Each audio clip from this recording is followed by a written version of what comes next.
Ya, hola a todas y a todos. Bienvenidos a la primera clase, en realidad esta es la clase cero del curso de modelación hidrológica probando la calidad de la plataforma Plaza Reuna. ¿Ya? Eh, Chicos y chicas que están en sus casas viendo este video, de todo lo que voy a hablar ahora es básicamente una repetición de lo que se vio en la clase del pasado jueves, ¿ya? Nuestra última clase presencial.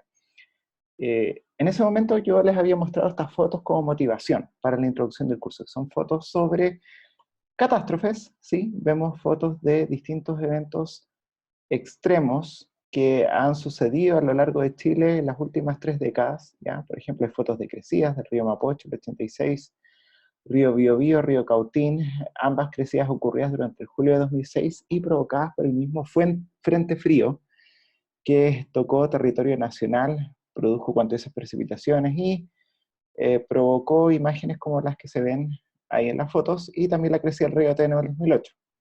¿No? Entonces tenemos, por una parte, fotografías que se asocian al exceso de agua, mientras que por otra parte tenemos fotos asociadas a lo que hemos venido observando desde el año 2010, fotos de la mega sequía. Por ejemplo, acá tenemos una foto del embalse de La Paloma de enero del año 2015 y alguna foto de la Araucanía, ¿sí? Todo esto tiene que ver con la motivación del por qué nosotros como hidrólogos querríamos modelar el ciclo del agua, ¿sí? Entonces, hablando del ciclo del agua, en esta fotito que muchas veces yo les mostré en las clases de Hidrología 1, vemos dónde está el agua, básicamente dónde está el agua y hacia dónde se mueve en esta conceptualización que nosotros conocemos, o idealización, que llamamos ciclo hidrológico, ¿cierto? Tenemos precipitación, que puede ser en forma sólida, en forma líquida, después, bueno, una vez que, las gotas de agua o la nieve tocan el suelo, se puede almacenar en superficie en forma de manto, una vez que se derrita se puede infiltrar o transformarse en escorrentía superficial, parte de eso percola, se va a los almacenamientos subterráneos, otra fracción del agua se almacena en los árboles, en la vegetación, en el canopy, que vendría a ser el término del inglés. Eh, Parte del agua además se devuelve hacia la atmósfera en forma de evapotranspiración, que vendría a ser este conjunto de todos los flujos de vapor de agua que se devuelven, ya sea como transpiración de las plantas, como evaporación desde el suelo de nudos, sublimación desde el manto de nieve, etc. ¿Sí? Entonces, básicamente, los hidrólogos queremos modelar porque queremos responder esta gran pregunta: ¿cómo podemos mejorar la predictibilidad del ciclo del agua? Eso por una parte. Y por otra parte, nosotros queremos modelar porque eventualmente queremos saber todo aquello que no podemos ver del ciclo del agua, ¿sí? Entonces, eso es lo que hace a la hidrología como ciencia fascinante, ¿cierto? Porque nosotros, bueno, lamentablemente no podemos observarlo todo, no es como la mecánica de fluidos que podemos hacer experimentos controlados en el laboratorio, hacer videos, etcétera, ¿ya? En hidrología hay muchas cosas sucediendo dentro de una cuenca, que es nuestro sistema por excelencia. eh, entonces son muchos los procesos físicos que ocurren a distintas escalas, en el tiempo y en el espacio.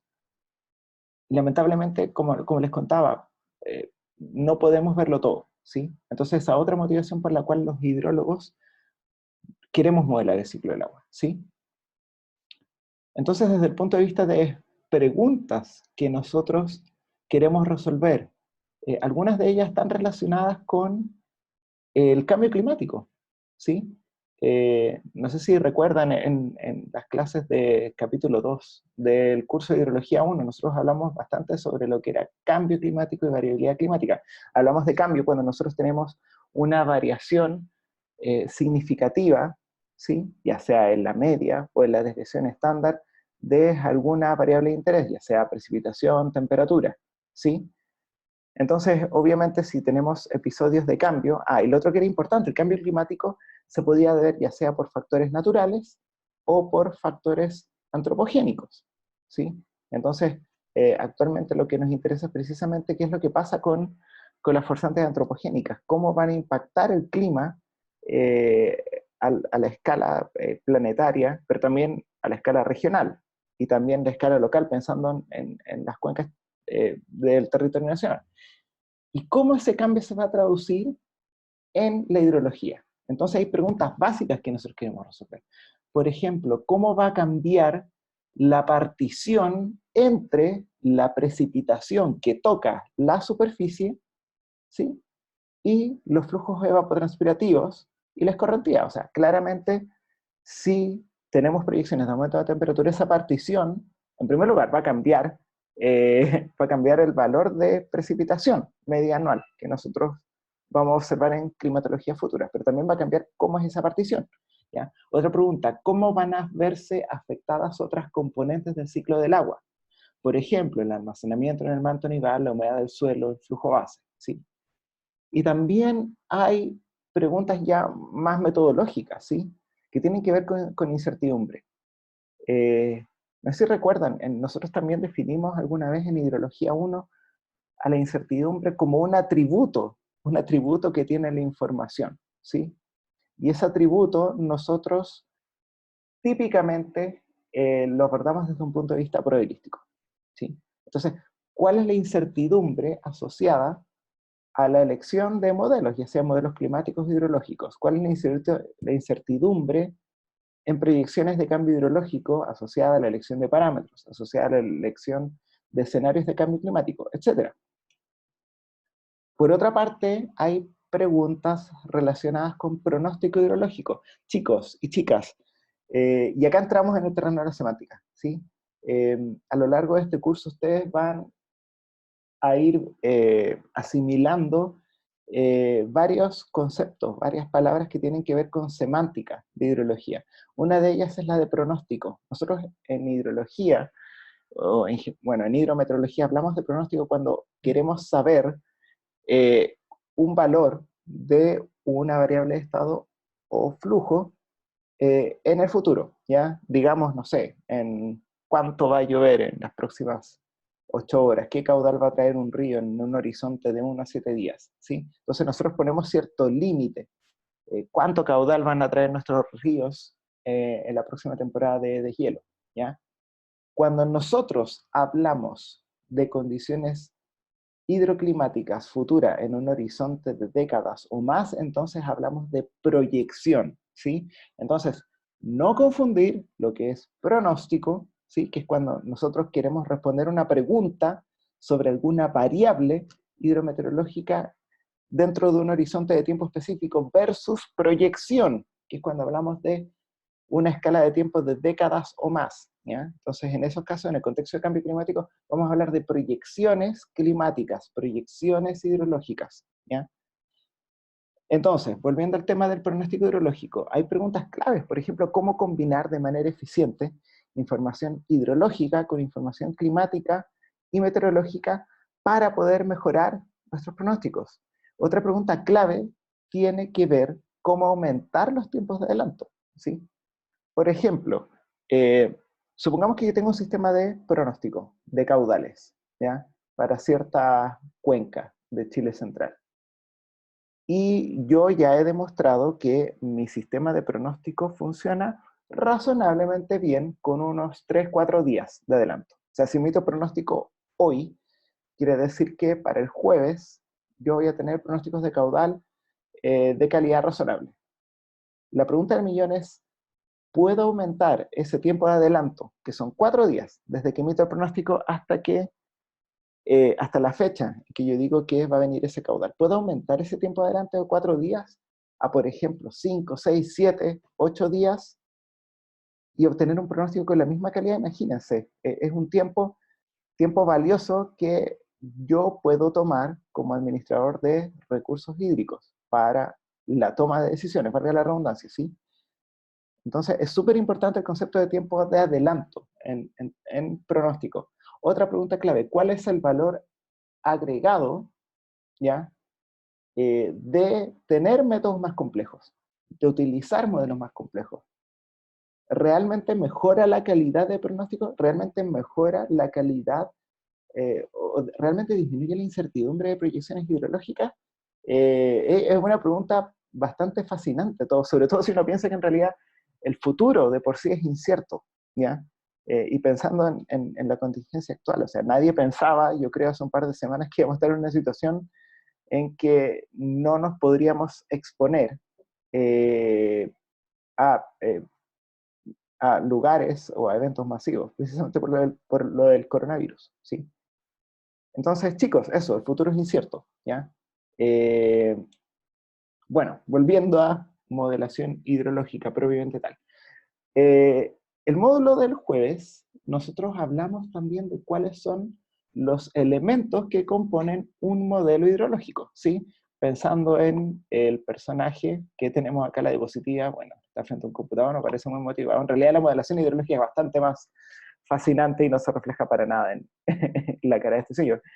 Eh, pero cuando nosotros elegimos un modelo hidrológico para resolver algún problema, ya sea un problema de ingeniería o algún problema científico, en el fondo nosotros estamos eligiendo un paquete que incluye tres componentes. La primera componente es el modelo perceptual que proviene de la palabra percepción, ya les voy a explicar por qué. La segunda componente es el modelo matemático y la tercera componente vendría a ser el modelo computacional. La verdad es que los nombres son bastante intuitivos, chicos, en hidrología, chicos y chicas. Todos los nombres tienen su razón de ser, ¿ya? Partiendo por el modelo perceptual, ¿sí? Cuando nosotros hablamos de un modelo perceptual, básicamente hablamos de cómo nosotros comprendemos como seres humanos el funcionamiento, ¿ya? Del ciclo del agua dentro de un sistema hidrológico, ¿ya? Básicamente, el modelo perceptual refleja nuestra propia comprensión, ¿ya? De dónde y hacia dónde va el agua, ¿sí? Entonces, el modelo perceptual es de carácter cualitativo, pero no por ser cualitativo va a significar que no tenga información valiosa. O sea, imagínense, estamos respondiendo a una pregunta súper potente, ¿ya? ¿Dónde están los principales almacenamientos de agua dentro de un sistema y hacia dónde se va el agua, ¿sí? Entonces, cuando nosotros elaboremos un modelo perceptual, se basa básicamente en una interpretación de lo que nosotros podemos observar cuando vamos a terreno, ¿ya? O una interpretación de datos que nosotros medimos. Por ejemplo, cuando en Hidrología 1 nosotros fuimos a terreno, al Santuario de la Naturaleza, ustedes pudieron ver varias cosas, ¿ya? Relacionadas con características el landscape, como le llaman los gringos, cómo era el terreno propiamente tal, si había montañas, si las pendientes eran pronunciadas o no, si había vegetación, ¿sí? Entonces uno puede, digamos, tomar toda esa información que nosotros recopilamos en terreno, ¿sí? Junto con cualquier fotografías o cualquier dato que nosotros podamos medir, ¿sí? Para armar este modelo perceptual que responde a dónde se almacena el agua y hacia dónde va, ¿sí? Entonces, yo puedo eventualmente utilizar un modelo perceptual, ya sea para desarrollar un modelo propio o también para evaluar cuán apropiado es un modelo que a priori yo ya escogí, ¿sí? Entonces, acá cuando nosotros hablemos de un modelo perceptual, ¿sí? Que es desarrollado para alguna cuenca de interés, entra un concepto que es súper, súper importante, que va a estar en muchos de los artículos que a ustedes les toque leer a lo largo de este curso, que tiene que ver con singularidad de un lugar, o uniqueness of place, ¿sí? Uniqueness of place quiere decir que cada cuenca es única, ¿ya? Uno puede pensar en cuencas como si fueran duendes, ¿ya? Cada una tiene su propia personalidad porque tiene sus propias características climáticas, ciertos montos asociados a la precipitación y su distribución estacional, cierta distribución estacional de temperatura, escorrentía, y asimismo tiene distintas características desde el punto de vista físico, distinta topografía, distinto tipo de suelo, geología, cobertura, si es que tiene vegetación, tipos de vegetación, cómo se distribuye en el espacio. Todo eso, todas esas características climáticas y físicas son las que finalmente determinan cómo es la respuesta hidrológica de una cuenca, cómo estos duendes reaccionan si yo le entrego agua, ¿sí? Si llega una nube, suelta una tormenta, la respuesta va a ser distinta precisamente por el concepto de singularidad de un lugar. La respuesta hidrológica en el futuro va a ser distinta por la singularidad del lugar, ¿sí? Los cambios hidrológicos proyectados también van a ser distintos, ¿sí? Entonces también les había hablado de esta historia que es realmente fascinante, sobre una cuenca piloto en Nueva Zelanda. Este es un paper que salió publicado hace 9 años, un trabajo liderado por Hilary Macmillan, donde ella contaba una historia súper entretenida de esta cuenca, de cómo los hidrólogos de Nueva Zelanda en esta cuenca piloto armaron un modelo perceptual, ¿sí? Donde decía, ok, yo tengo acá una capa de arcilla, ¿sí? Que es la capita que nosotros vemos de color negro, ¿sí? Y que en el fondo determina la presencia de flujo intermedio, ¿sí? Entonces, dentro de lo que ellos observaban en terreno, se armaron este diagrama perceptual, donde primero teníamos la precipitación, ¿sí? Que entraba a un primer horizonte de suelo donde se genera flujo intermedio. Después tenemos la evaporación, ¿ya? Parte del agua que cae se transforma en escorrentía superficial, y acá, bueno, un repaso de hidrología. Uno, nosotros tenemos distintos tipos de escorrentía: la escorrentía superficial, flujo intermedio, la escorrentía subterránea, ¿sí? Que forma parte también de lo que es el flujo base, ¿sí? Entonces, ellos armaron este modelo perceptual inicial, hasta que a alguien se le ocurrió la idea de utilizar trazadores químicos para responder a la pregunta de dónde viene el agua, de dónde viene el caudal que nosotros observamos en el punto de salida de este sistema, ¿ya? Y, para sorpresa de los hidrólogos, al final, el análisis químico, ¿ya? Con este trazador, demostró que no existe flujo intermedio en esta cuenca, ¿sí? Entonces, básicamente, toda la escorrentía proviene de dos fuentes: o de la escorrentía superficial, que es la lámina de agua que escurre por la superficie, o flujo base, que puede ser rápido y lento, ¿sí? Entonces, eh, este es un ejemplo súper bonito de cómo yo puedo utilizar datos de terreno para revisitar algún modelo perceptual y para obtener nueva información sobre cuáles son los procesos dominantes en mi sistema físico. Por lo tanto, cómo yo debería modelar una cuenca determinada. Otro ejemplo, a mi parecer, muy bonito, es uno que aparece en este paper de Fabricio Fenicia, del año 2014, donde lo que ellos hacen es contrastar dos tipos de enfoque: un enfoque bottom-up, de abajo hacia arriba, ¿ya? Derivado de lo que es observaciones en terreno, versus un enfoque top-down, de modelación hidrológica, ¿sí?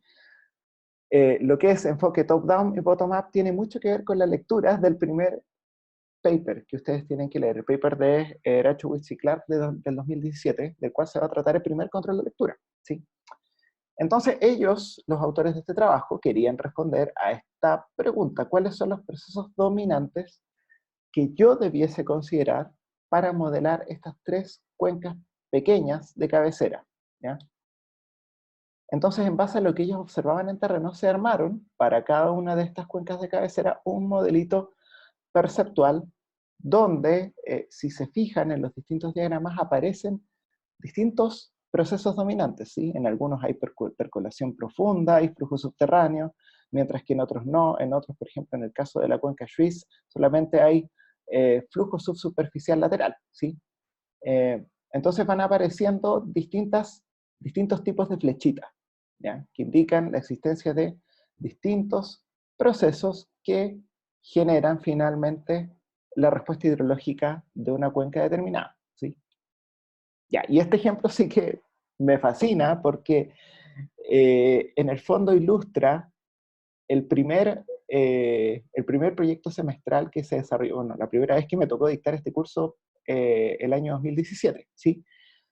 Donde los tres estudiantes, era un curso bastante pequeño, los tres estudiantes que lo tomaron decidieron trabajar con estas dos cuencas: la del río Mostazal en Karen, ¿sí?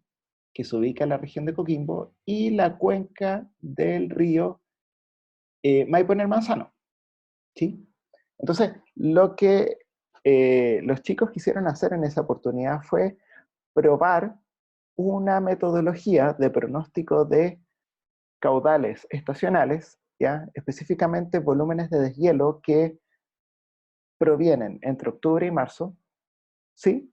Probar la metodología ESP, que es el método que se utiliza operacionalmente en el oeste de Estados Unidos, ¿ya? ESP, Ensemble Stream Flow Prediction.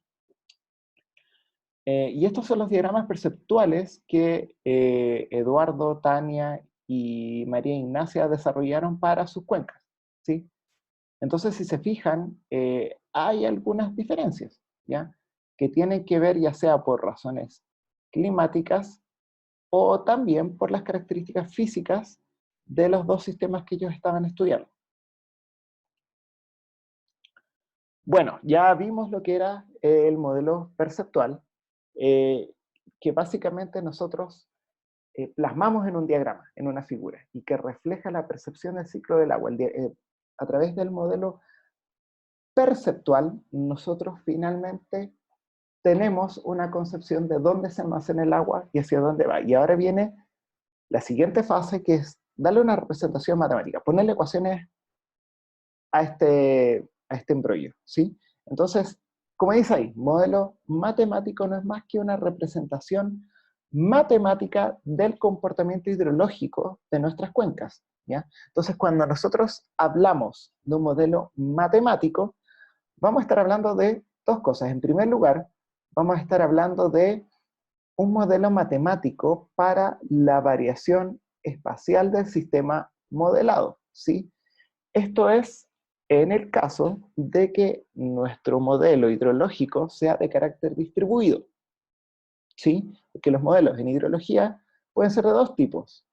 Primero, de tipo concentrado, que es cuando nosotros, nuestro sistema modelar, es considerado como un punto en el espacio, pero también en caso de que nosotros queramos considerar la heterogeneidad de la meteorología y también la heterogeneidad física del sistema que estamos modelando, nosotros podemos configurar un modelo de manera distribuida, ¿sí? Entonces, en tal caso, cuando el modelo es distribuido, ya sea en la vertical o en la horizontal, nosotros vamos a necesitar de un modelo matemático, sí o sí, ¿ya? Por otra parte, el modelo matemático contiene una estructura de ecuaciones de conservación para el sistema, ¿ya? Por lo menos, esas ecuaciones deben considerar balance hidrológico, ¿ya? Que es uno de las unidades, fue una de las unidades claves que vimos en el curso de Hidrología 1, ¿sí? Entonces, como resultado del modelo matemático, nosotros vamos a identificar variables de estado, ¿sí? Variables de flujo, parámetros y parametrizaciones, ¿ya? Cuando hablemos de variables de estado, vamos a estar hablando básicamente de almacenamientos, ¿sí? Almacenamientos de agua, o si nuestro modelo ya tiene una componente más, una base más física, también vamos a utilizar variables de estado para almacenamientos de energía, ¿ya? Ejemplos de variables de estado, si hablamos solamente desde el punto de vista de agua, eh, el almacenamiento en los acuíferos, esa es una variable de estado. El equivalente en agua de nieve, ¿cuánta agua tenemos en el manto nival? El contenido de humedad del suelo, la cantidad de agua interceptada, o canopy storage, como le dicen los gringos, ¿sí? Esa también vendría a ser una variable de estado. Si hablamos de termodinámica, una variable de estado vendría a ser la temperatura del manto nival, ¿ya? La temperatura de las hojas en la vegetación, ¿sí? Ahora, variables de flujo, bueno, todos los tipos de escorrentía que se le ocurran. Todos los flujos que contribuyen a la evapotranspiración, ¿sí? La transpiración de las plantas, la sublimación desde el manto nival, la evaporación desde el suelo. Esas son variables que típicamente los modelos hidrológicos de base física simulan y a ustedes como usuarios le van a entregar en los archivos de salida, ¿sí? Parámetros y parametrizaciones. Eso es algo en lo que voy a ahondar en la lámina siguiente. Ojo, porque no son lo mismo, ¿ya? Ahora, los modelos hidrológicos pueden tener distinto grado de complejidad. Y hay distintos tipos de modelos, ¿sí? Esta es una clasificación bastante general, ¿ya? En primer lugar, uno puede encontrar modelos basados en índice, donde la disponibilidad de agua para escorrentía viene dada por algún índice, ¿sí? También están los modelos conceptuales, ¿sí? Que básicamente buscan describir la respuesta a macroescala o a la escala de Cuenca, ¿sí? Y finalmente, bueno, y típicamente la forma de hacerlo es, como dice ahí, conceptuales, conceptualizando los distintos almacenamientos de agua con uno o más estanques que pueden estar conectados en serie o en paralelo, ¿ya? Y finalmente tenemos los modelos con motivación física que buscan representar la hidrología y la termodinámica a través de leyes físicas, a través de ecuaciones de conservación. Los tipos 2 y 3 son bastante discutidos en el paper de Rachowitz y Clark, ¿sí? Así que, bueno, no me voy a detener, los invito a, si es que no han leído esos artículos, a leerlos, ¿sí? Ejemplo de modelo matemático. Algunos probablemente ya estén familiarizados con este diagrama perceptual, ¿ya?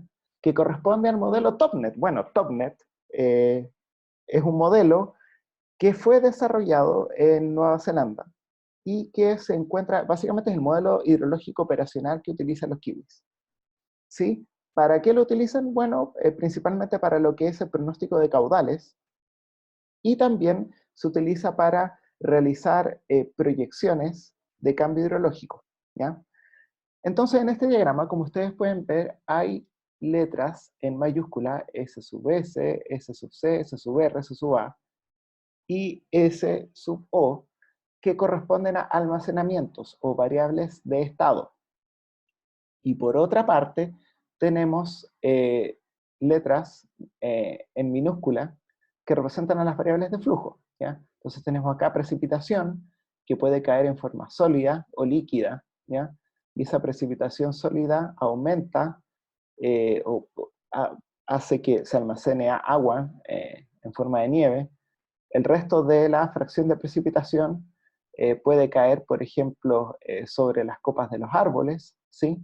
Entonces, parte de esa agua es interceptada, por lo tanto queda almacenada en esta variable S sub C, otra parte se puede devolver en esta variable S sub C que vendría a ser la pérdida por intercepción, o una parte de esa precipitación puede finalmente llegar a la superficie del suelo, una fracción se infiltra, otra escurre superficialmente, y así van sucediendo distintas cosas con el agua que ha precipitado sobre esta ladera, ¿sí?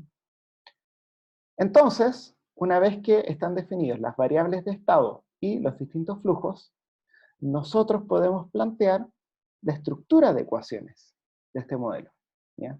En este caso tenemos 5 ecuaciones de conservación de masa, ¿ya? Que provienen simplemente de aplicar el principio de continuidad, el mismo que ustedes vieron en el curso de mecánica de fluidos, ¿sí? De S a dt es igual a flujos que entran menos los flujos que salen, ¿ya? Ahora, teniendo este sistema de ecuaciones, ¿ya? Lamentablemente este sistema está incompleto, no nos permite resolver totalmente el balance hidrológico. ¿Por qué? Porque hay términos que nosotros no conocemos, ¿ya? Por ejemplo, ¿qué es lo que pasa con E sub C? Son las pérdidas por intercepción, ¿ya? O el valor de E sub R, ¿sí? Que es la evapotranspiración desde la superficie del suelo, ¿ya? El término D, que vendría a ser la recarga hacia el acuífero, Q sub B, el flujo base, ¿sí? Entonces, ¿qué es lo que nos falta? Nos faltan las llamadas relaciones de cierre, ¿ya? O parametrizaciones. Entonces hay que tener ojo con el tema de la semántica. Ahí tenemos variables de estado, variables de flujo, tenemos ecuaciones de conservación y aparecen las parametrizaciones. Una parametrización o parameterization, que es como va a aparecer en los artículos que ustedes lean en adelante, no es más que una ecuación que se utiliza para determinar un determinado flujo, ¿ya? En este caso yo les puse el ejemplo de Q sub B, que vendría a ser el flujo base que se genera en esta ladera.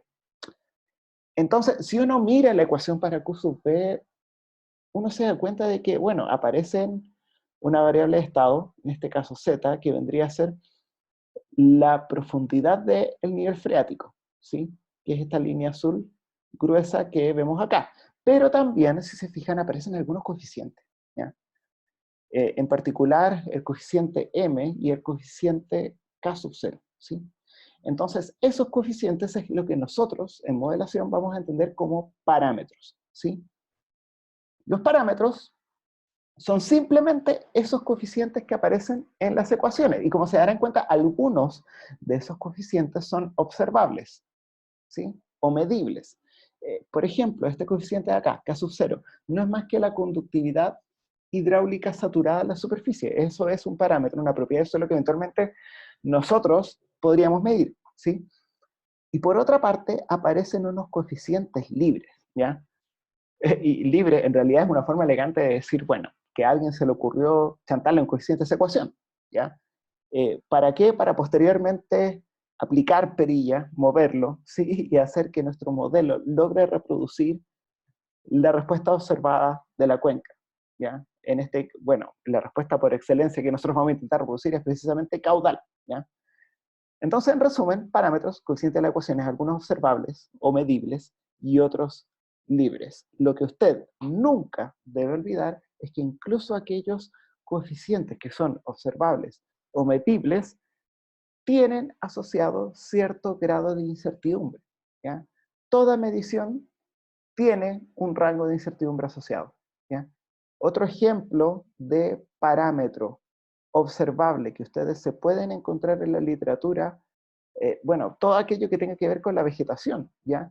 Eh, el Leaf Array Index, que el acrónimo LAI, Leaf Array Index, o índice de área foliar, ¿ya? Alguna vez de eso también hablamos en Hidrología 1. Básicamente es la densidad de vegetación que yo tengo por metro cuadrado de superficie, la densidad de hojas, ¿sí?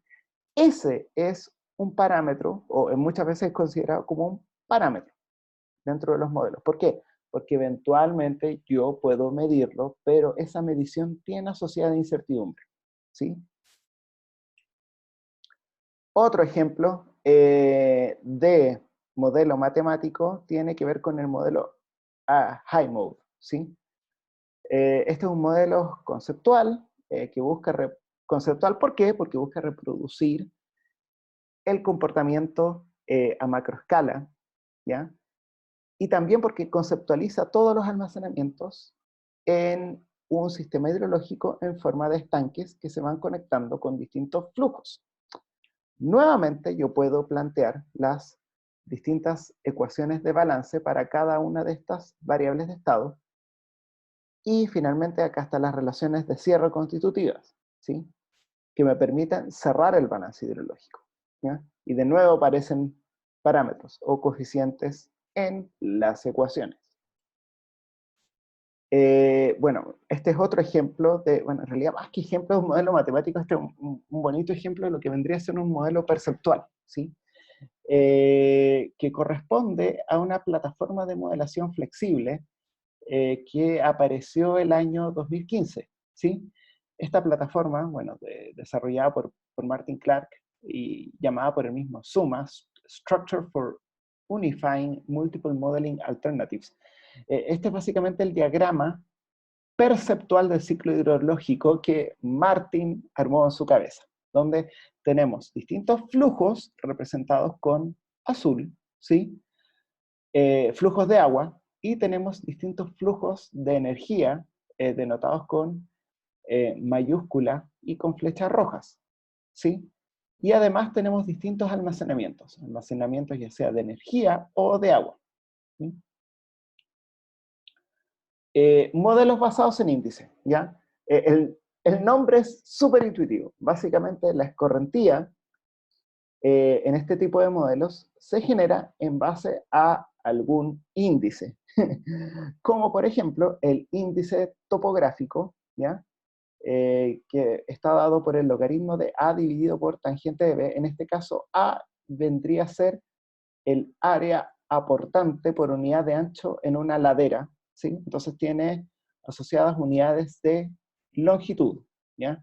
Y tangente de B vendría a ser la pendiente del terreno, ¿sí? Entonces el índice topográfico es un numerito que básicamente nos indica que mientras más grande es este número, ¿ya? Esa celda va a estar propensa a acumular más agua, ¿ya? Por lo tanto, si puede acumular más agua, es más propensa a generar escorrentía, ¿sí? Y este es un ejemplo del modelo Top Model, que fue desarrollado en Gran Bretaña, ¿sí? Entonces acá tenemos un mapa con el valor de índice de humedad o el índice topográfico, donde podemos ver claramente que en las zonas con un índice de humedad más alto son aquellas donde efectivamente transcurre algún curso de agua natural. Ejemplos de modelos conceptuales, varios. Estamos llenos de modelos conceptuales. Y típicamente los hidrólogos recibimos bastante bullying al respecto, de que básicamente estamos llenos de modelos, ¿ya? Y que cada hidrólogo quiere hacer su propio modelo, y ahí entramos al terreno de las filosofías de modelación, que es efectivamente de lo que habla el primer artículo, ¿ya? En el paper de Rachowitz y Clark. ¿Por qué otra razón por la cual yo les pido que lean este artículo?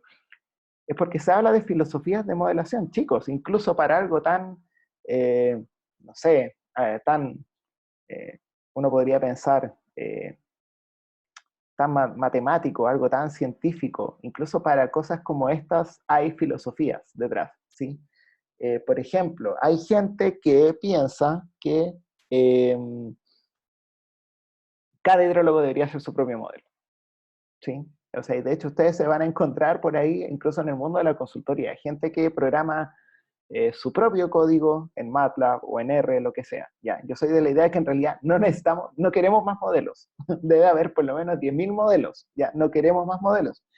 Queremos menos modelos, pero que sean capaces de darnos la opción de testear hipótesis.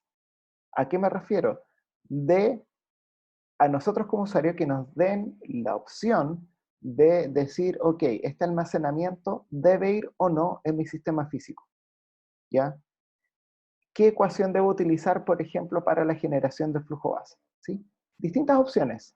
A eso me refiero eh, con básicamente plataformas flexibles, ¿sí? Entonces, este es un ejemplo de una plataforma flexible que se llama Superflex, ¿ya? Que en el fondo nos permite tomar ese tipo de decisiones, ¿ya? Partiendo desde el modelo hidrológico más simple que ustedes se pueden encontrar, que es el de un estanque, ¿sí? Entonces, imagínense que conceptualizar todo lo que pasa en una cuenca solo con la precipitación, un almacenamiento único, ¿sí? Evapotranspiración y escorrentía, ¿ya? Eh, La pregunta del millón es si esto será realista o no. Si esto me funcionará para cualquier tipo de cuenca, ¿ya? Entonces, la plataforma Superflex nos permite avanzar un poco en esa línea. Y si yo respondo no, en realidad no es suficiente un solo almacenamiento, que es como quizá lo intuitivo, ¿ya? Entonces nosotros podemos hacer este tipo de cosas, ¿ya? Poner estanques en paralelo, donde el suelo lo pueda dividir en una zona rápida, una zona de respuesta rápida, y una zona de respuesta más lenta, ¿sí? Entonces existe una partición de la precipitación de entrada, ¿sí?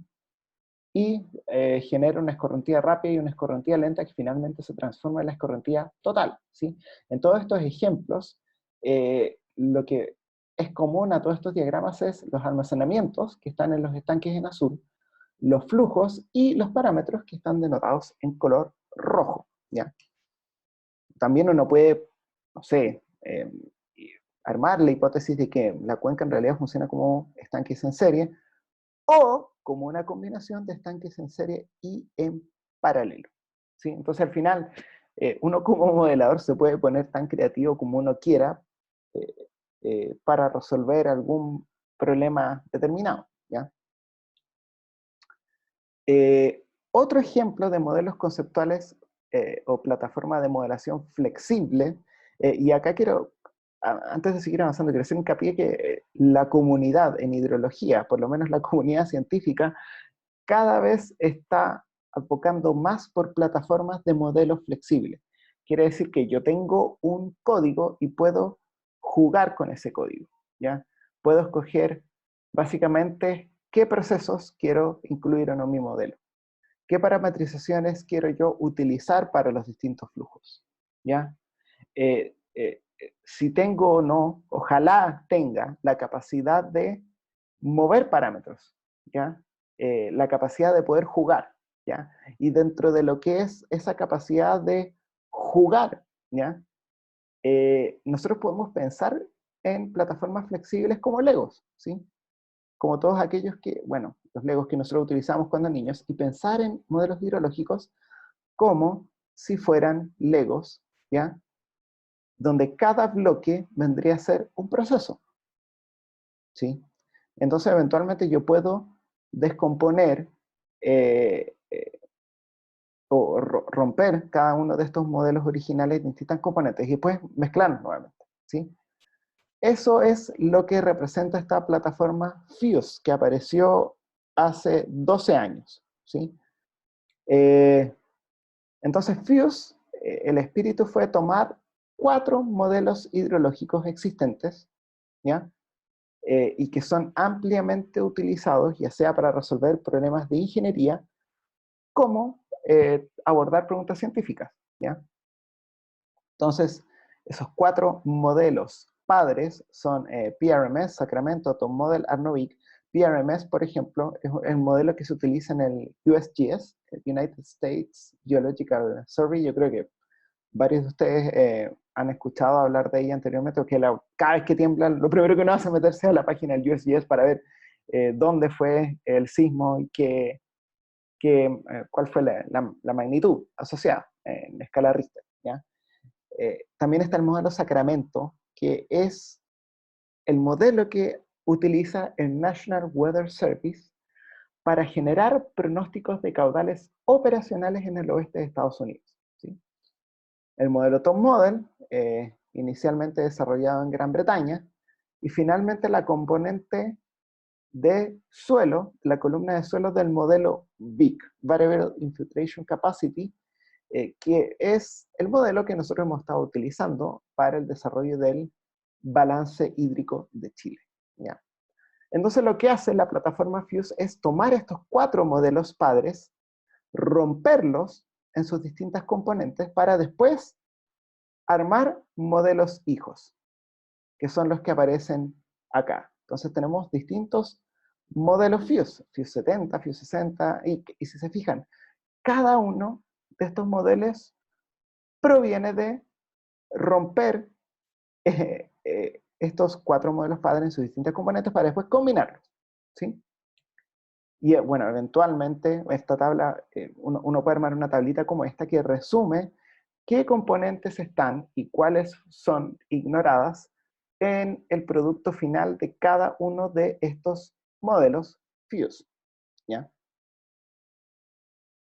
Entonces, yo creo que la gran moraleja de una tabla como esta, hay muchas decisiones involucradas cuando usted escoge un modelo hidrológico, ¿sí?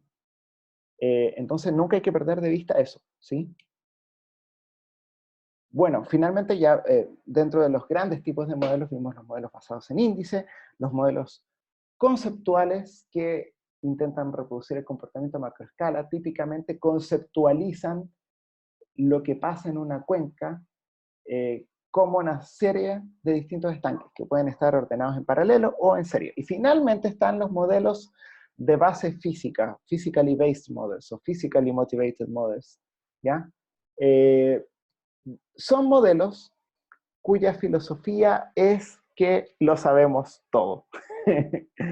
Entonces, volviendo al tema de la filosofía, los modelos conceptuales típicamente parten de la premisa de que no sabemos nada, ¿ya? Entonces, todo lo que yo pueda aprender de la hidrología de una cuenca, lo aprenderé calibrando el modelo, porque no sé nada, ¿ya? En cambio, los modelos de motivación física es otra escuela de pensamiento, ¿ya? Básicamente los desarrolladores vienen con la idea de que, bueno, en realidad yo conozco la física, ¿ya? Y como conozco la física del suelo, la física del manto nival, la física del follaje, y ojo que esa física es bien soberbia esa corriente de pensamiento, es decir, que lo sé todo desde el punto de vista de la termodinámica y del balance de agua, ¿sí? Entonces, como lo sé todo, simplemente basta con yo, mi modelo de motivación física de alta complejidad, basta con yo, con que yo logré correrlo con mis datos, y bueno, esos datos generados son la verdad, ¿sí? Ejemplos de modelos de base física está NOMP, de NOAA, Land Surface Model with Multiple Parameterization Options, que es un modelo que apareció el año 2011, donde, bueno, yo puedo dividir mi unidad de modelación, que en este caso es una celda, dentro de zona con vegetación o sin vegetación. Dentro de la zona con vegetación, yo puedo crear variables de estado, en este caso temperatura para el follaje o temperatura para el suelo. Puedo ir también haciendo balances de masa y energía sobre las copas de los árboles, porque sí, este modelo tiene árboles, y esto es algo súper importante, no todos los modelos tienen árboles, no todos los modelos tienen manto nival, no todos los modelos tienen acuífero, ¿ya? Entonces, bueno, este es un modelo que intenta reproducir todo bajo la premisa de que conocemos la física, ¿sí?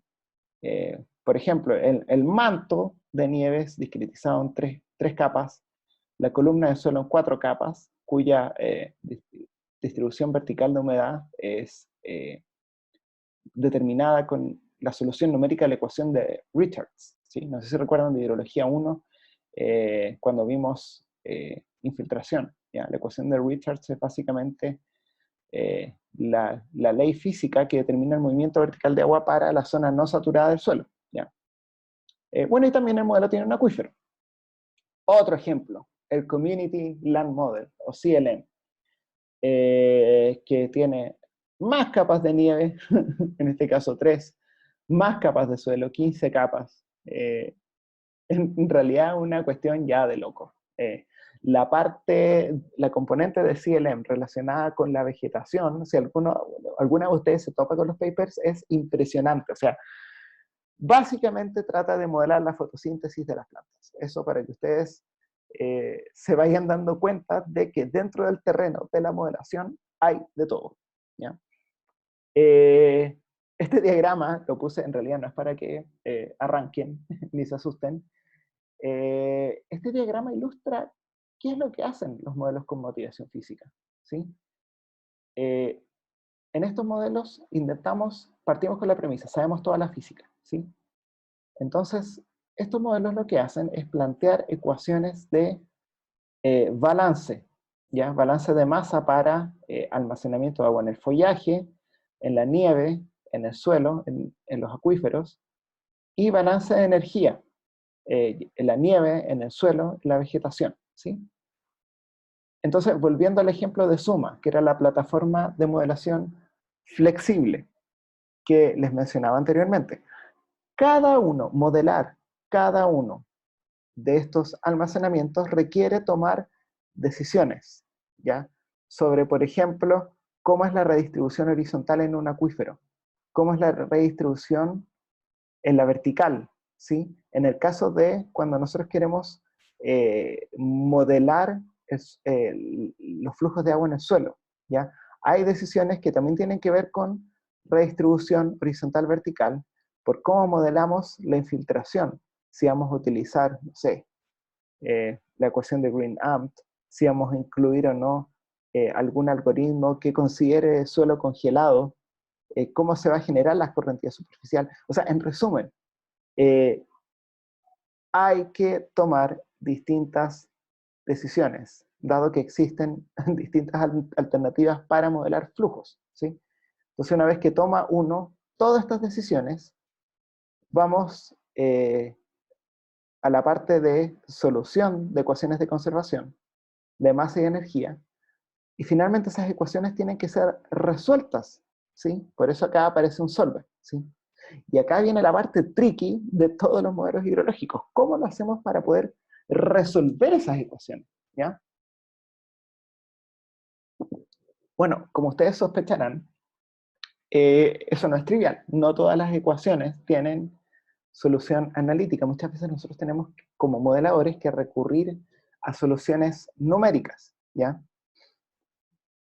Y acá entra el modelo computacional, que es cuando nosotros tenemos que implementar todas las ecuaciones que nosotros derivamos en el modelo matemático. ¿Ya? Entonces acá es donde se define una secuencia de operaciones para generar soluciones. El modelo computacional, para hacerla corta, simplemente nos da la solución, ¿ya? De todas las ecuaciones que nosotros planteamos. Y acá hay algunos detalles que considerar, como por ejemplo, si vamos a resolver numéricamente algunas ecuaciones, cómo debe ser esa formulación numérica, cómo debo yo resolver espacialmente los cálculos dentro del dominio, y cómo debo integrar las ecuaciones en el tiempo. Y acá les tengo un par de ejemplos de modelos computacionales. El primero es el modelo WEAP, Water Evaluation and Planning. Quizás varios de ustedes puede que se hayan topado con este modelo porque es súper popular en el mundo de la consultoría. Ahora, ¿por qué es popular? Porque WEAP es como un modelo computacional básico, tiene una interfaz de un programa, ¿ya? Programa, por ejemplo, como no sé, como Word, como Excel, PowerPoint. Usted hace un clic y aparece una ventanita, ¿ya? Que es súper, súper user-friendly. Usted puede definir elementos dentro del sistema hidrológico que quiere modelar, poner embalses, si usted quiere, ingresar los datos o los parámetros de manera manual, eh, de manera, en general, todo súper, súper, súper amigable, ¿ya? Lo que uno esperaría de un programa, ¿sí? Pero no olvidar que WIP no es un programa, WIP es un modelo computacional, y acá, de nuevo, la semántica es importante, ¿sí? Y también usted se puede encontrar con cosas tan feas como lo que aparece en esta foto, ¿ya? Que fue extraída de un paper que publicamos hace 5 años, donde vemos un modelo computacional, pero el corazón de un modelo computacional, que es un pedazo de código en lenguaje Fortran, ¿sí? Aunque ustedes no lo crean, Fortran aún está vigente en ciencias de la Tierra, ¿ya? ¿Por qué?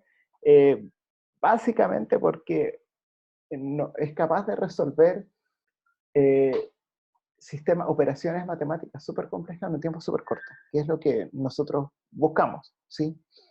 Entonces, dos ejemplos de modelos computacionales, uno super friendly y uno super feo, ¿ya?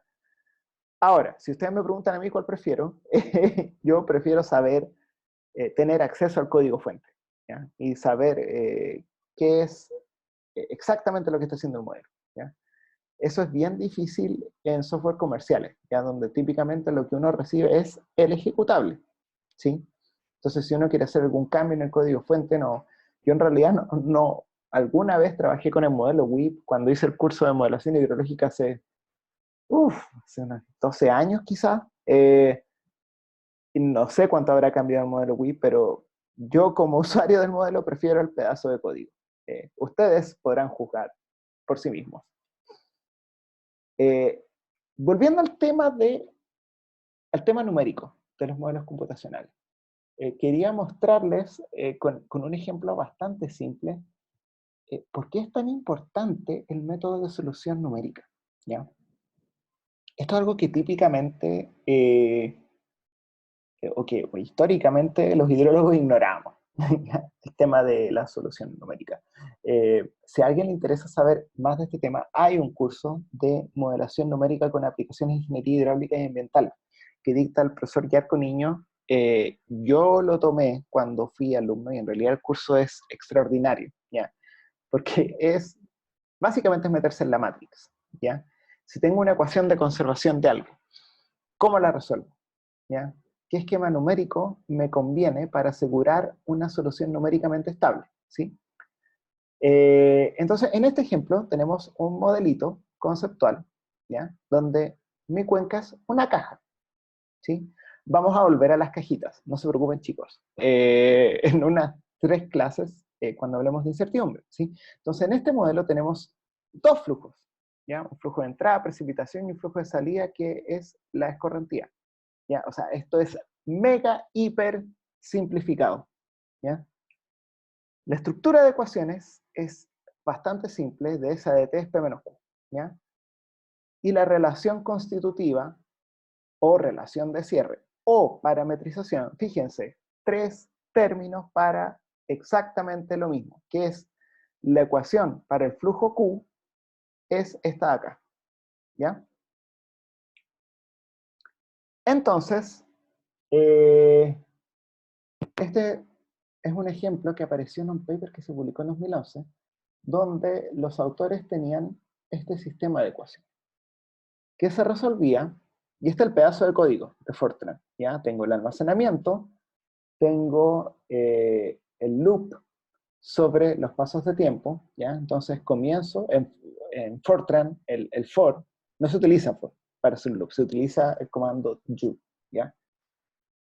Entonces empiezo el loop en el tiempo para calcular los flujos de salida e ir resolviendo el almacenamiento en el tiempo, ¿ya? Entonces, básicamente, lo que este pedazo de código en Fortran está haciendo es utilizar un esquema de Euler explícito, ¿ya? Esquema de Euler explícito significa que yo puedo resolver lo que pasa en el paso de tiempo n+1 sabiendo, solamente sabiendo lo que pasó en el paso de tiempo anterior, ¿ya? Ahora, la sorpresa de este ejemplo es ¿qué pasa con la solución numérica? ¿Ya? Entonces acá nosotros vemos la evolución del almacenamiento S en el tiempo utilizando una solución explícita como la que aparece en este pedazo de código de Fortran versus utilizando una solución o un esquema numérico implícito, ¿ya? Que es un poquito más complejo. Un esquema implícito también sigue la lógica de diferencias finitas, de determinar derivadas mediante una malla de delta t para los delta t y para los delta s, eh, con la diferencia de que para el esquema implícito necesitamos resolver un sistema matricial para poder encontrar la solución numérica de la variable estado. Mientras que en el esquema explícito, que claramente es más fácil porque yo simplemente voy resolviendo hacia adelante lo que pasa en n+1 en función de lo que pasó en t igual n. Fíjense en las barbaridades que uno puede obtener con un sistema explícito. Este almacenamiento, cómo oscila en el tiempo versus la solución que nos da un esquema implícito, ¿ya?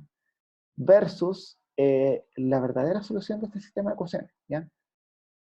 Entonces, chicos y chicas y chiques, la solución numérica importa mucho, ¿ya?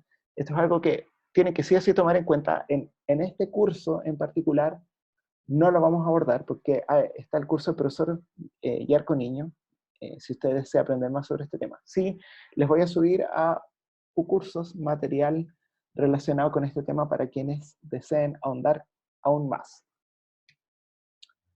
Y bueno, en ese mismo, bueno, no es exactamente el mismo artículo, pero en este otro artículo de los mismos autores también se muestra cómo mi superficie de respuesta del mismo modelo, ojo, tengo el mismo modelo, ¿sí?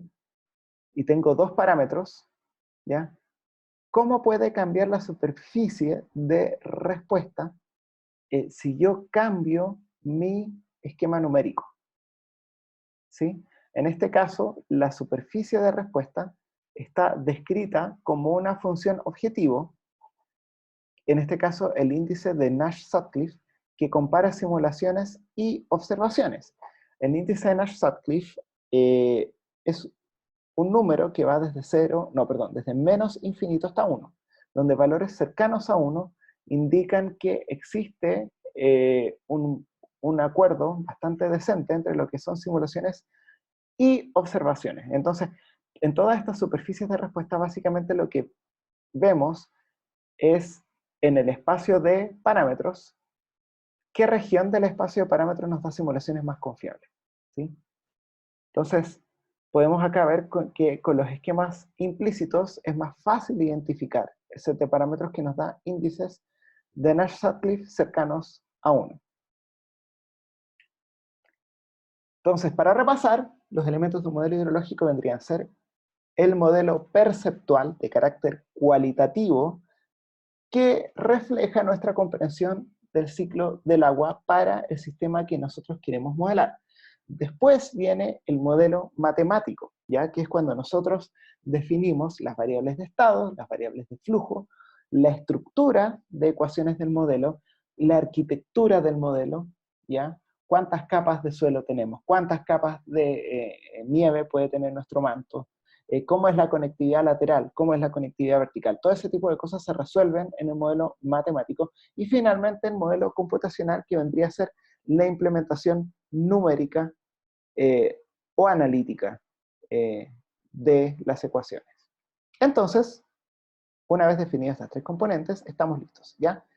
Desde el punto de vista del usuario, nunca olviden que cuando ustedes escogen cierto modelo, llámese WIP, llámese GR4J, llámese HVB, Sacramento, VIC, lo que sea, cada vez que usted hace esa elección, usted está escogiendo tres modelos, ¿ya? De manera implícita. Ya, este artículo se lo subí a Ucursos, ¿ya? Ojalá puedan leerlo, es uno de los papers, en mi opinión, uno de los papers claves de lo que tiene que ver, de lo que es hidrología y modelación del ciclo del agua, ¿sí? Que se titula Getting the Right Answers for the Right Reasons, ¿ya? Entonces, ¿cuál es el mensaje de este artículo? Que muchas veces los hidrólogos, independiente de si trabajamos en ingeniería o en investigación, nos enfocamos mucho en los resultados de caudal, ¿ya? Pero olvidamos fácilmente que ese caudal viene de resolver los distintos almacenamientos en nuestro sistema, ¿ya? Entonces, el caudal, bueno, para obtener caudal hay que hacer muchas estimaciones intermedias, ¿ya? Entonces, es súper fácil obtener simulaciones de caudal razonables por razones equivocadas. Y en esto voy a ahondar mucho más en el capítulo 3, ¿ya? Cuando veamos evaluación de modelos. Ya. En las siguientes dos láminas voy a hablar de qué es lo que deberíamos hacer cuando obtenemos nuestras primeras simulaciones hidrológicas, ¿ya? Entonces, como primera recomendación, antes de siquiera correr su modelo hidrológico, por favor, mire sus datos, ¿ya? Entonces, los dos primeros pasos, grafique series de tiempo meteorológicas. ¿Tienen sentido las series de precipitación? ¿Hay vacíos? ¿Tienen sentido las series de temperatura? ¿Ya? Y segundo paso, grafique series de tiempo de caudal o cualquier otra variable observada. Contrástelas con las series de tiempo meteorológicas, ¿ya? Tiene sentido, y yo sé que a lo mejor puede que parezca súper redundante que yo les dé una recomendación como esta, pero créanme que hay que tener mucho cuidado cuando uno trabaja con datos. Yo creo que probablemente es una lección importante que ustedes aprendieron de algunas tareas de hidrología 1. Muchas veces tenemos errores de medición por causas súper absurdas. No sé, porque a alguien se le ocurrió instalar una estación meteorológica y, no sé, pasaron 5 años y creció un árbol. Y ese árbol tapa el pluviómetro. Ese tipo de cosas es súper importante, chicos. Así que por favor, grafique todo, ¿ya? Y asegúrese de que tenga sentido, ¿ya? Por ejemplo, si su cuenca es de régimen nival, lo lógico sería que si usted grafica la precipitación esté en los meses de invierno y el caudal esté alcanzando su pico en los meses de primavera y verano. Cosas como esas, ¿ya? Ya, el paso 3 es, una vez que la simulación haya terminado, y acá me salté un paso súper importante, cuando su simulación haya terminado exitosamente, por favor celebre. ¿Por qué? Porque dependiendo del modelo que ustedes escojan para trabajar, puede ser súper difícil lograr que el modelo corra, ¿ya? En el caso de las tareas de este curso, no va a ser así. Ustedes van a trabajar con la familia de modelos GR, que están implementados en R y son súper friendly. Es muy difícil que algo vaya mal con los modelos GR. Así que, bueno, de todas maneras, los invito a celebrar, porque va a ser un hito en sus vidas, correr su primera simulación. Ya. Entonces, si existe algún comportamiento extraño, diagnosticar por qué. ¿Sí? Ahora, esa recomendación va porque pasa bastante que los modelos den resultados absurdos. Yo creo que esto no solamente está asociado con modelos hidrológicos, yo creo que para todo tipo de modelo numérico en ciencias de la Tierra, ¿ya? Modelos meteorológicos, hidrodinámicos. No sé si alguno de ustedes va a hacer su tesis con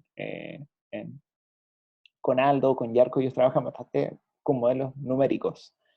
Y los modelos a veces dan cosas extrañas, ¿ya? Entonces, muchas veces ese comportamiento extraño puede tener que ver con errores en los datos de entrada, ¿ya? Ejemplo, si usted corre un modelo y está almacenando nieve infinitamente, es muy posible de que tenga algún error en las series de tiempo de temperatura, ¿ya? Quizás se le pasó a escribir la información para algún píxel que se encuentra en alta montaña y le puso que el píxel tiene 50 grados bajo cero forever, ¿ya? Esa es una razón por la cual su modelo le podría estar resultados absurdos. Lo importante es que usted no ignore los problemas, sino que los enfrente, ¿ya? Ya, en segundo lugar, por favor, chequeen que el balance hidrológico le cierre, ¿ya? También esto está relacionado con la solución numérica de su modelo hidrológico, ¿ya? Un primer chequeo de balance tiene que ver con lo que ocurre a escala temporal anual, ¿ya? A lo menos se debe cumplir que para el periodo para el cual usted corrió su modelo, para el periodo climatológico, que el P anual sea aproximadamente igual al Q anual más el ET anual, ¿ya? Por lo menos, ¿ya? Si no es igual, quiere decir que algo pasó con los almacenamientos. Quiere decir que existió una variación de almacenamiento interanual. ¿Dónde puede haber sucedido? Por ejemplo, en la columna de suelo o en el almacenamiento en el acuífero de su modelo. Esa variación de almacenamiento puede ser real o puede ser artificial, dependiendo del sistema hidrológico que ustedes estén modelando y también dependiendo del periodo de tiempo, chicos. Por ejemplo, si a ustedes se les ocurrió aplicar un modelo hidrológico para los últimos 10 años, no olvidar que hemos estado en mega sequía, ¿ya? Entonces, si usted aplicó su modelo hidrológico en una zona semiárida de Chile Central y el modelo le entregó que el almacenamiento de agua en toda la columna de suelo ha disminuido, es probable que esa disminución sea real, ¿ya? Bueno, finalmente, si usted tiene observaciones para las variables simuladas, contrástelas con las series modeladas. Todo lo que está en esta lámina básicamente refleja el espíritu de lo que usted debe hacer para la tarea número 1 de este curso, ¿ya? Entonces, ¿cómo hacer ese contraste? Usted lo puede hacer cuantitativamente, ¿ya? Calculando estadísticos, el coeficiente de determinación, el error cuadrático medio, el sesgo, etc. Y también lo puede hacer de manera gráfica, ¿sí? A través de series de tiempo, simulaciones versus observaciones, y contrastando errores versus observaciones, ¿sí? Ejemplo, me encanta este ejemplo, son las minutas que Nicolás Vázquez y Javier Cepeda generaron mientras trabajaban para el proyecto de actualización del balance hídrico de Chile, ¿ya? Entonces, en este proyecto lo que nosotros hicimos fue modelar más de 100 cuencas en régimen natural a lo largo de todo el territorio nacional, buscando establecer relaciones entre parámetros del modelo hidrológico PIC y descriptores climáticos y físicos, y en el fondo hacer un ejercicio de transferencia de parámetros, ¿ya? Acá lo que estoy mostrando es el resultado de la calibración individual para la cuenca del río Choapa en Culcumén, ¿sí? Entonces, en este panel lo que nosotros vemos son series de caudal medio diario, simulado en color rojo y observado en color negro, ¿ya? Entonces vemos el índice de Nash-Sutcliffe y el índice de Klein-Gupta. Estos dos índices son métricas para evaluar modelos hidrológicos que mientras más cercanas, mientras más grandes sean, mientras más cercanas a uno, quiere decir que mi modelo es mejor, ¿ya?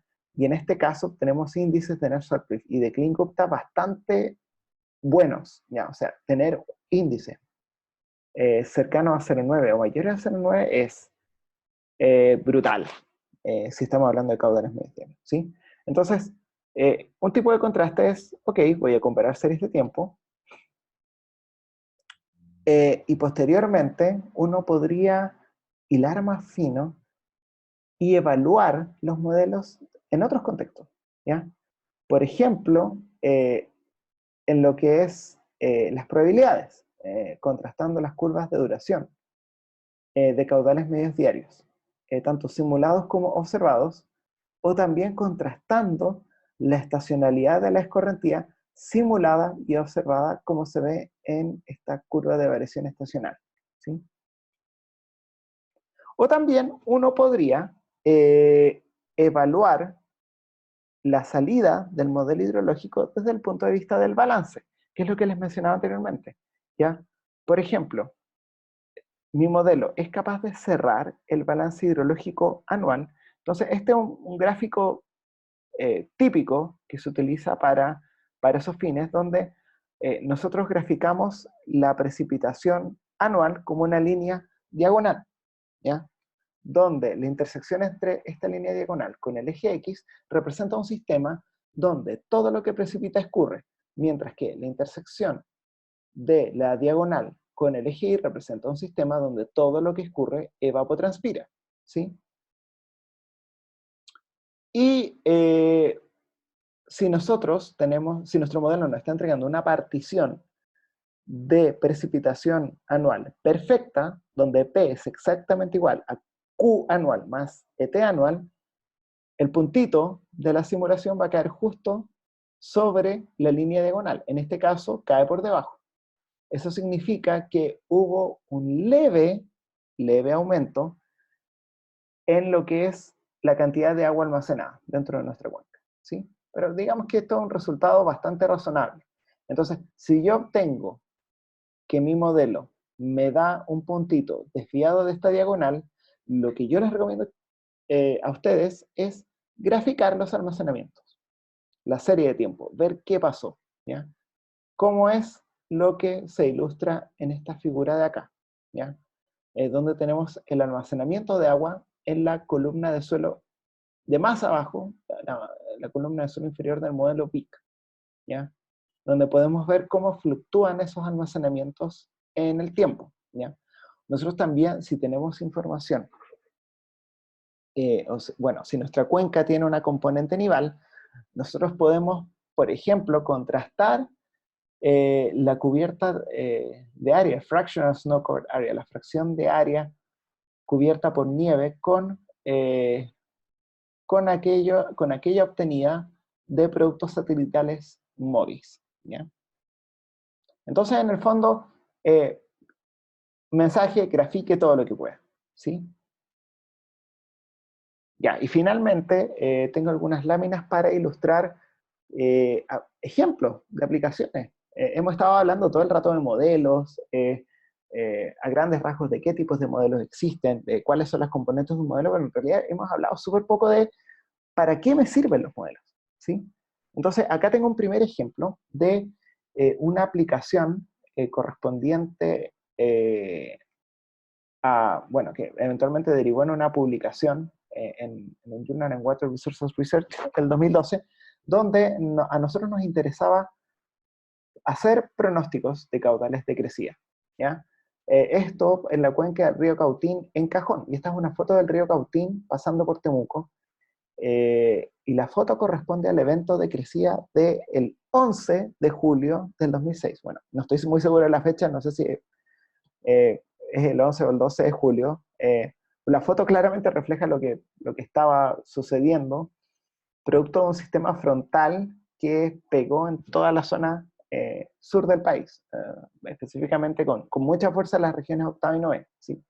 Entonces, lo que nosotros buscábamos era combinar un modelo hidrológico para la cuenca del río Cautín en Cajón con pronósticos meteorológicos y pronosticar caudales, ¿sí? Entonces, este gráfico resume el espíritu de estos experimentos numéricos, donde teníamos un modelo hidrológico calibrado y corriendo, ¿sí? Hasta que en algún instante de tiempo, marcado por esta línea roja vertical, nosotros acoplábamos pronósticos meteorológicos para las próximas 60 horas con nuestro modelo hidrológico, ¿sí? Entonces acá la línea roja básicamente ilustra el primer pronóstico hidrológico resultante, ¿sí? Después, pasadas 24 horas, nosotros repetíamos el procedimiento, ¿sí? Tomábamos la condición inicial del modelo, le aplicábamos un pronóstico meteorológico y resultaba en esta línea de color celeste, ¿sí? Hasta finalmente, una vez que nos acercamos más a, al comienzo del evento de precipitación, ¿sí? Teníamos una nueva condición inicial, ¿ya? Nuevos pronósticos meteorológicos y el disparo al futuro, que finalmente nos decía, wow, cuidado, porque se viene una crecida importante, ¿sí? Otra aplicación para la cual yo querría utilizar modelos hidrológicos es para también generar pronóstico de caudales, pero con otro fin, que específicamente tiene que ver con la operación de embalse. Este caso anterior tenía que ver con pronóstico de caudales de crecida a resolución horaria para un sistema de alerta, ¿ya? En este caso, también es un pronóstico, un sistema de pronóstico de caudales de resolución diaria, pero como les contaba, para fines de operación del envase. Entonces acá lo que hicimos fue implementar este sistema de pronóstico en 5 cuencas afluentes a 5 embalses del noroeste de Estados Unidos, ¿ya? Entonces nuestro sistema de pronóstico consistía en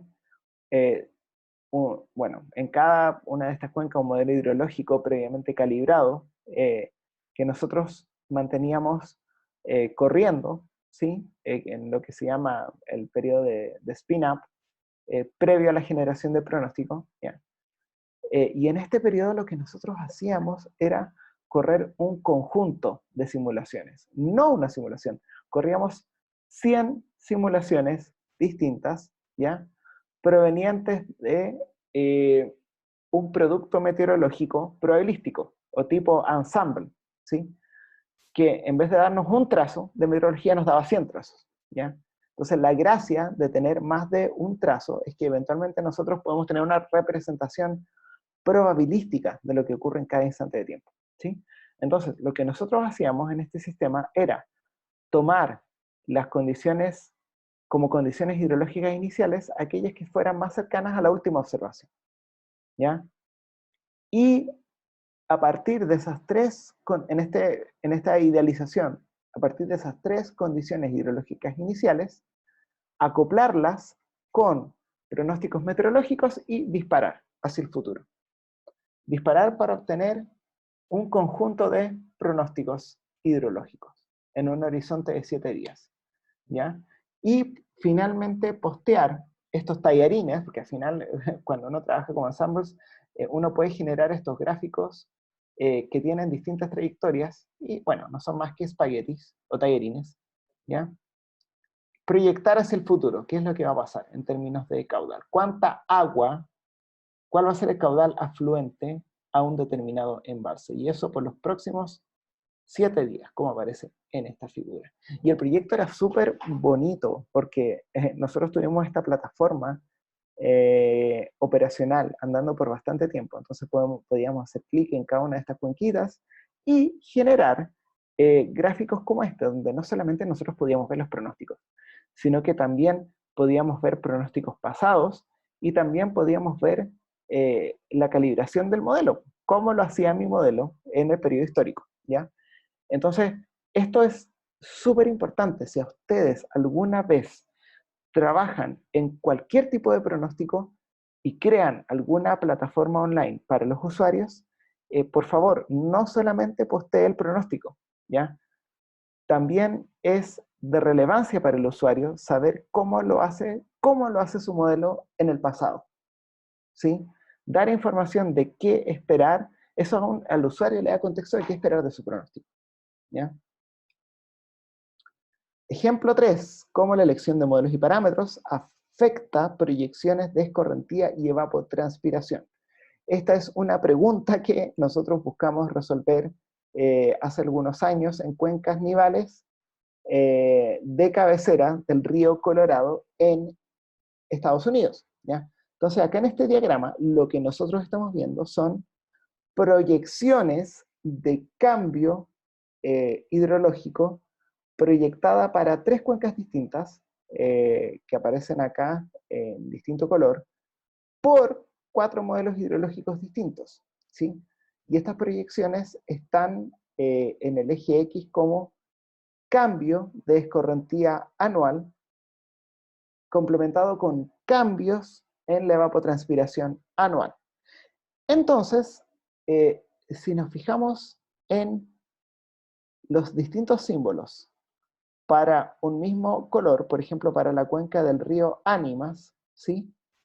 Nosotros observamos que la elección del modelo importa bastante, ¿sí? Hay una dispersión súper grande en lo que es el cambio hidrológico proyectado que viene dada por qué modelo yo escojo para hacer mis proyecciones de cambio hidrológico, ¿sí? Entonces, en este panel nosotros tenemos simulaciones de modelos sin calibrar, ¿sí? Quiere decir que en ningún momento nosotros tocamos los parámetros de nuestro modelo hidrológico, ¿ya? Entonces, bueno, lo obvio, uno podría pensar es que, bueno, las proyecciones de mis modelos difieren bastante porque yo no calibré, nunca intenté reproducir los caudales observados en cada una de esas 3 cuencas. Entonces, el ejercicio siguiente para nosotros fue, ¿qué pasa si nosotros calibramos estos modelos? ¿Ya? Esta dispersión tan grande que nosotros vemos, ¿va a disminuir efectivamente? Y la respuesta es que no disminuyó. Entonces, imagínense, tenemos para la cuenca del río East, que son los puntos que aparecen en color verde, tenemos una dispersión gigante sin calibrar y con calibrar, ¿ya? Entonces, la lección para nosotros fue que la elección del modelo importa mucho, incluso si nosotros calibramos nuestros modelos hidrológicos, y acá nosotros entramos en el terreno más metodológico. ¿Cómo deberíamos calibrar nuestros modelos? Basta con contrastar solo caudal observado y caudal simulado. ¿Qué pasa con el algoritmo de calibración? ¿Cómo deberíamos definir una función objetivo? ¿Sí? Son preguntas que nosotros vamos a revisitar en el capítulo 5 de este curso cuando hablemos de calibración y validación de modelos hidrológicos. ¿Sí? Creo que este es el último ejemplo que tengo para mostrarles, que tiene que ver con preguntas ya fundamentales. Y en este caso es una pregunta que tiene que ver con procesos físicos del manto nival. Por ejemplo, ¿cómo cambia el balance de masa estacional en un dominio específico cuando modelamos explícitamente el transporte de nieve por efecto del viento? ¿Sí? Entonces acá, en este panel, nosotros lo que estamos viendo son simulaciones en la región de Pascualama, ¿sí? Donde podemos ver la cantidad de nieve acumulada en el manto por mes y qué fracción de esa nieve finalmente se transforma en escorrentía y qué fracción se transforma en sublimación, ¿ya? Esto es sin incorporar transporte de nieve por viento, ¿ya? La pregunta del millón es cómo cambia eso cuando nosotros incorporamos un módulo de transporte de nieve por viento. Y en realidad la respuesta es evidente según la gráfica. O sea, el balance de masa estacional cambia bastante. Si se fijan, básicamente se nos adelanta ciclo hidrológico dentro del manto nival, ¿ya? Y aparece una fracción importante que antes era solo sublimación superficial, a sublimación, blowing stone sublimation, que básicamente es la sublimación que ocurre desde esas partículas que fueron sopladas por el viento, ¿sí? Y también aparece una fracción importante de nieve que es transportada, ¿ya? Entonces, el mensaje acá es, la respuesta puede variar bastante dependiendo de si nosotros incorporamos o no explícitamente algunos procesos hidrológicos que son clave. Bueno, para resumir, los modelos son una herramienta clave, ¿ya? Que nosotros utilizamos como hidrólogos para predecir comportamiento hidrológico futuro, ¿ya?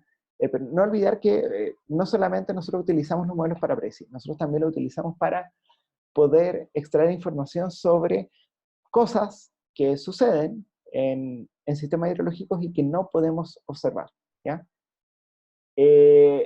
La elección de un modelo hidrológico involucra tres cosas. Esto no lo olvide nunca. Primero, un modelo perceptual. En segundo lugar, un modelo matemático, que básicamente define las ecuaciones del modelo, parámetros, parametrizaciones, variables de estado, variables de flujo, etc. Y finalmente, el modelo computacional. Chicos, chicos y chicas, esto es muy importante. Hay muchas decisiones subjetivas dentro de un modelo hidrológico. Ya, no olvide eso nunca. Y finalmente, es importante cuando usted utilice modelos hidrológicos hacer un análisis crítico de toda la información que un modelo les entregue. No se quede solamente con el caudal, por favor.